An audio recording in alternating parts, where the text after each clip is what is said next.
Let's go a little further. Core belief number 3. Core belief number 3.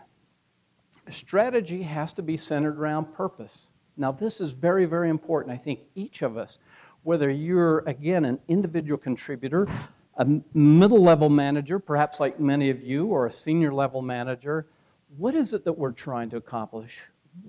What service are we trying to render?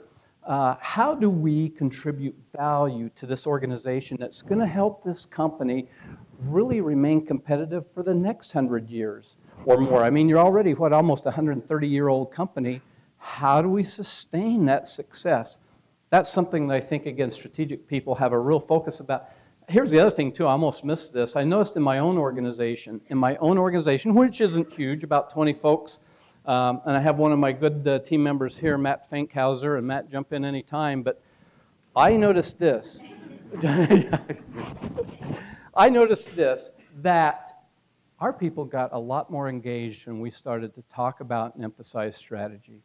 A lot more engaged, unleashed motivation. People all of a sudden had a little more passion and excitement when they were given permission, not only given permission, but encouraged and expected to think a little bit more strategically. And we'll talk about this later. We have a tool called the Roadmap, and it's a tool to help each individual in our organization kind of map out what's my strategic initiative? What do I need to be working on?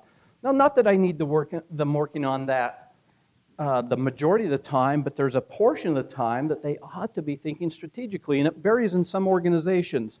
Take an organization like Google Incorporated. What do you think they expect from their people in terms of thinking on a more strategic plane, more innovative, more entrepreneurial plane? Pick a number. What do you think they expect? They talk about it openly. What do you think it would be? 5%? 10%? Only 20. 20%. In other words, one day a week, or however you want to slice it and dice it, you ought to be thinking a little broader range, a little longer term, a little broader range. I think that's the essence, is a little more creative. So it doesn't take a lot. In my case, I would be thrilled if my team spent 10% of their time, half a day a week. You figure out, I'll help you. And again, I think that's the important part of leadership right here. Strategic leaders have got to facilitate this.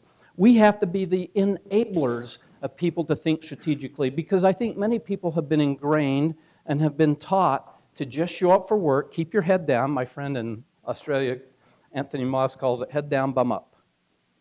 Head down, bum up. And again, I think to get people to kind of lift their head up a little bit and take a look at where are we going? What are we trying to accomplish? How am I adding value? How will I add value down the road? And we'll talk about that, because down the road is very relative. For some people, that means 3 years. Some people, maybe 6 years. One guy in Japan that I met had a 200-year business plan. 200 years, and he was serious about it. He mapped out the growth of his company for the next 200 years. Now, that's thinking long-term to the